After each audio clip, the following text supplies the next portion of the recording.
What I eat in a day for less than 950 calories. Hello kabayan, magandang araw sa inyong lahat. At sisimulan ko na naman ang aking pag-share kung ano ang aking mga kinakain sa araw na to. At sa unang araw ang ating breakfast, ilagay ang ating platito at i-tear lang natin para hindi masama ang grams sa pagkikilo.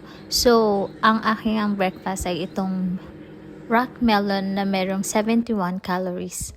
At dagdagan ko siya ng Jaffa cakes na merong 40 calories per piece. At ang kabuuan ng 3 piraso ay merong 130 calories. Walang eksaktong 40, so ginawa ko ng exceeded yung biscuits. At ito ang kabuuan ng aking agahan sa araw na ito. Tanghalian na at hindi pa naman ako ganun kagutom, kaya meron ako nitong baong protein bar na merong 177 calories.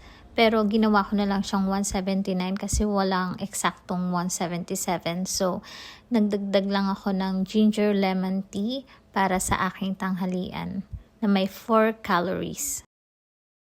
At solve na ang aking lunch for today mga kabayan. Kain po tayo!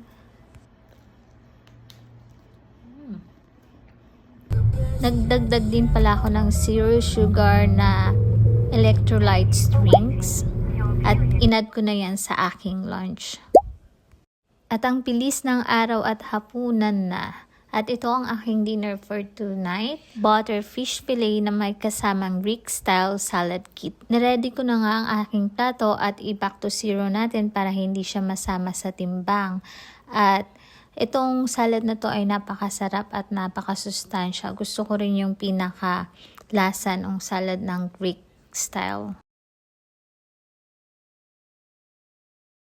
At ang 111 grams nga ay may 125 calories. So, solve na ang ating salad. At next naman natin ay ang French fries. Napag-alaman ko na ang French fries ay mataas sa calories. Parang mas sigit pa siya sa kanin. So, itong 40 grams is may 125 calories na siya.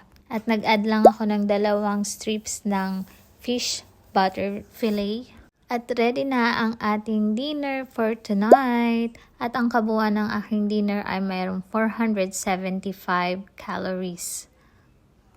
Ang goal intake ko nga for today is 1,810 pero ang nakain ko lang sa buong araw ay 948 at meron pa akong remaining na 862 calories. So, salamat sa panonood kabayan!